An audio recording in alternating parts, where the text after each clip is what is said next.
അതത്ര നല്ലതല്ല. അഹോ, അയ്യോ അയ്യോ,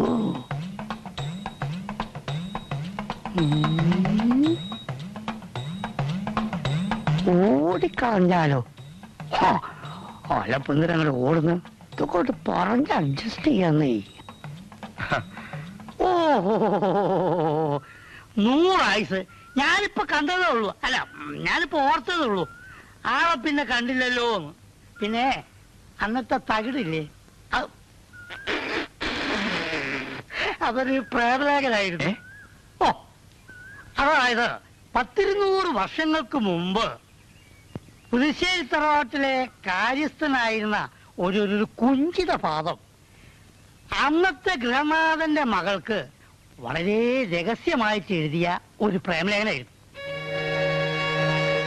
ആദ്യത്തെ കുറെ അക്ഷരങ്ങൾ ഞാൻ തപ്പിപ്പിടിച്ച് വായിക്കാൻ ശ്രമിച്ചിരുന്നു. അത് പുതുശ്ശേരി തറവാടിനെ പറ്റിയുള്ള എന്തോ രേഖയാണെന്നാണ് എനിക്ക് തോന്നിയത്. ഇത് തോന്നിയതല്ല, ഞാൻ വ്യക്തമായി വായിച്ച് അർത്ഥം മനസ്സിലാക്കിയതാ. എവിടെ ആ തകിട് കാണട്ടെ? അതെ, ഞാനല്ല, ഇവിടെ ഇരവി രാമൻപിള്ള ഒരു പ്രശ്നം നോക്കാൻ വേണ്ടി വന്നിരുന്നു. തകിട് കണ്ടപ്പോ അദ്ദേഹം പറഞ്ഞു ആ തകിട് അദ്ദേഹത്തിന് വേണമെന്ന്. അദ്ദേഹത്തെ തകിട് കാണിച്ചെന്തിനാ? അത് അദ്ദേഹത്തിന്റെ വീട്ടിൽ നിന്ന് എടുത്ത തകിടായിരുന്നല്ലോ. എടുത്തെങ്കിൽ എടുത്ത ആളിന് എന്നെ തിരിച്ചു കൊടുക്കാൻ അറിയായിരുന്നു.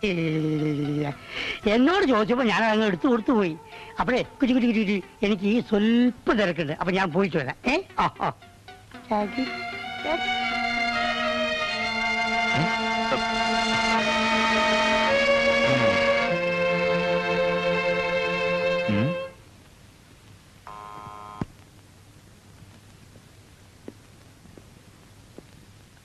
അച്ഛനുണ്ടോ?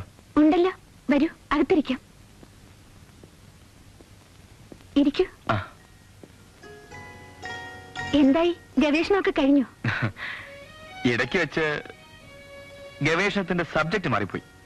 വാസ്തുകല വിട്ടോ? വാസ്തു മാത്രം വിട്ടു. പിന്നെ കലയോട് കൂടുതൽ അഭിനിവേശം തോന്നിയതുകൊണ്ട് വാസ്തുവിന് വിടേണ്ടി വന്നു. എന്ത് കല? അത് പല കലകളുണ്ടല്ലോ. ഇപ്പോ ഈ ഹാർമോണിയം, തബല, പിന്നെ വീണ, ഇതൊക്കെ ഒരു വീക്ക്നെസ് ആയി മാറിയിരിക്കുകയാണ്. കൂട്ടത്തിൽ ഈ വീണയുടെ കാര്യത്തിലാണ് ഞാൻ വല്ലാതെ വീണുപോയത്. ആരോടാ നീ കൊഞ്ചുന്നോ? നിനക്കെന്തോടാ? അല്ല, ഞാൻ കണിയാന്റെ കയ്യിൽ ഞാനൊരു തകിട് കൊടുത്തിരുന്നു. അതൊന്ന് തിരിച്ചു കിട്ടിയാൽ. എനിക്ക് സൗകര്യമില്ല തരാൻ. ഇനി ഈ വീടിന്റെ പടി അടക്കം വേണ്ട. അകത്ത് പൊടി. മര്യാദക്ക് വീടൊഴിയുന്നതാണ് അനിയന്റെയും ചേട്ടന്റെയും ആരോഗ്യത്തിനല്ലത്. അത് ഞങ്ങൾ തീരുമാനിച്ചു. ഞങ്ങളുടെ ആരോഗ്യത്തെ പറ്റി ഓർത്ത് സാർ അല്പം പോലും വിഷമിക്കാൻ വേണ്ട. ഇറങ്ങി പോടാ.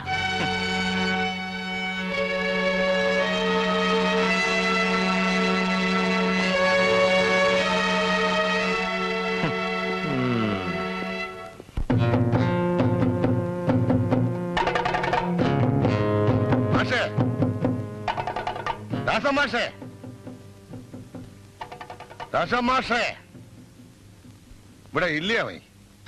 ഇവിടെ തന്നെയും പുറത്ത് കാണുന്നില്ലല്ലോ. ദാസം മാസ്റ്ററേ,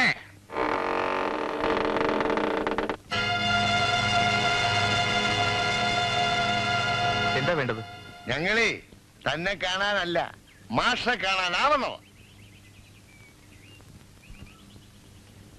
എന്താ കാര്യം?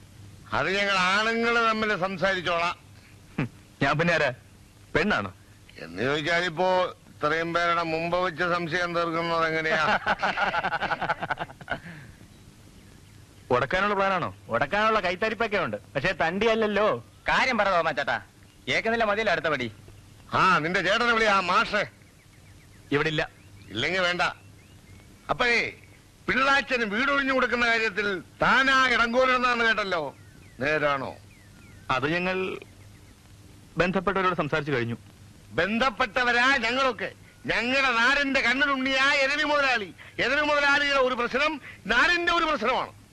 പിള്ളേച്ചന് വീട് വേണമെന്ന് പറഞ്ഞാലേ ഒഴിയണം. കണ്ട പാലക്കാട് എന്നൊക്കെ എവിടെ നാട് ഭരിക്കാൻ നിന്നാലേ. ഉള്ള കാര്യം പറ. ഒഴിയുന്നോ അതോ ഒഴിപ്പിക്കണോ? അത് തന്നോട് പറയേണ്ട കാര്യം എന്താ? താനോ? അയ്യോ, തോമാച്ചനെ കയറി താനെന്നോ? പിന്നെ അച്ഛാന്ന് വിളിക്കണോ? വേണം, തോമാച്ചാന്ന് വിളിക്കണം. വാ ഉത്തരവ്. ഞാൻ ഇയാളെ പട്ടിന്ന് വിളിക്കാത്തത് ഇയാൾക്ക് എന്റെ അച്ഛന്റെ പ്രായമുള്ളതുകൊണ്ടാ. നോക്കി നിൽക്കുന്നോടാ, എങ്ങാണ്ടെന്ന് വന്ന ഒരു തെണ്ടി എന്നെ പട്ടിയെന്ന് വിളിക്കുന്നത് കേട്ടിട്ട് മിണ്ടാതെ നിൽക്കുന്നോടാ.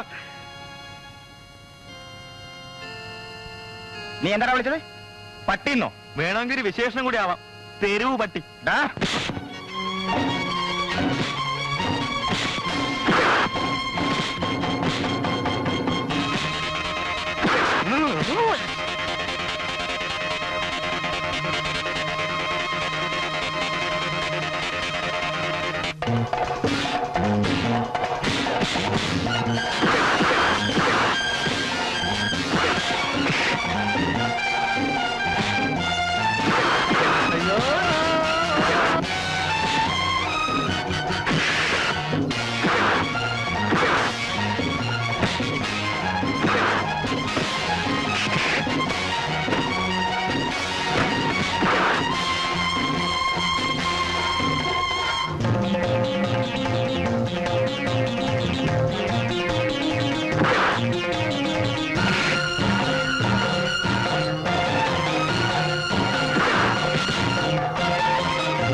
ഓടിക്കോടാ, നാട്ടുകാര് മുഴുവനും വെള്ളത്തിലാ, ജീവനും കൊണ്ട് ഓടിക്കോ.